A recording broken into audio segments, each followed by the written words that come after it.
আপনি আসলে জানেন যে আজকে আনুষ্ঠানিকভাবে স্পেন, নরওয়ে এবং আয়ারল্যান্ড ফিলিস্তিনকে রাষ্ট্র হিসেবে স্বীকৃতি দিয়েছে। আর এটা জানেন যে ইউরোপের মধ্যে আসলে প্রভাবশালী যে দেশগুলো আছে রাজনৈতিকভাবে, এটার মধ্যে আয়ারল্যান্ড এবং স্পেন বিশেষ ভূমিকা পালন করে।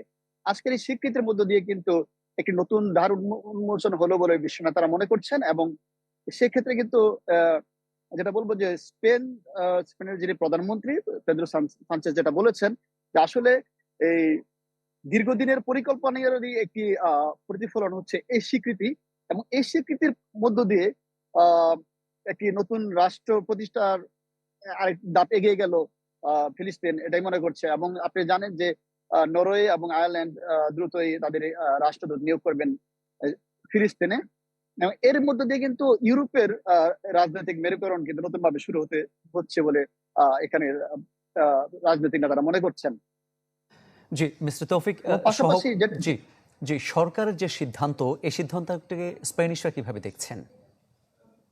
আসলে এখানকার যে জনগণের মধ্যে যে প্রতিক্রিয়াটা আমি যেটা লক্ষ্য করেছি, আজকে আমি যেটা কথা বলেও দেখেছি যে এখানকার মানুষ কিন্তু, সাধারণ মানুষ কিন্তু চায় যে ফিলিস্তিন রাষ্ট্র হিসাবে স্বীকৃতি পাক। এবং ইসরায়েলের যে বর্বরতা, যে বর্বরতা কিন্তু ওরা প্রতিবারই কিন্তু নিন্দা জানিয়ে এসেছে। এবং এতে উচ্ছ্বাস প্রকাশ করেছে ফিলিস্তিনের সাধারণ জনগণ। জি, এবং এটা মনে করছে যে ফিলিস্তিন যে জায়গা আছে, যে রাষ্ট্র আছে, এটা কিন্তু ফিলিস্তিনেরই অংশ, ফিলিস্তিনেরই স্বীকৃতি পাওয়ার যোগ্য। এবং এমনটাই মনে করছে ফিলিস্তিনের সাধারণ মানুষ। জি, সেখানকার সাধারণ মানুষ। কিন্তু এশিয়ানরা যারা রয়েছে, আমরা জানি যে এশিয়ানরা ফিলিস্তিনের প্রতি এক ধরনের ধর্মীয় দৃষ্টিভঙ্গি থেকেও সহানুভূতি রয়েছে। তারা বিষয়টিকে কিভাবে দেখছেন?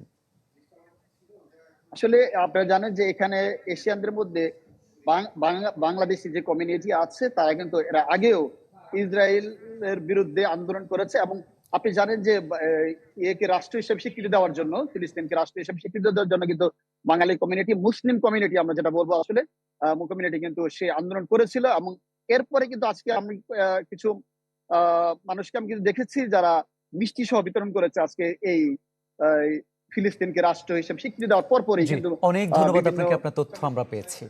দর্শক, স্পেন থেকে যুক্ত হয়েছিলেন সহকর্মী তৌফিকুর রহমান।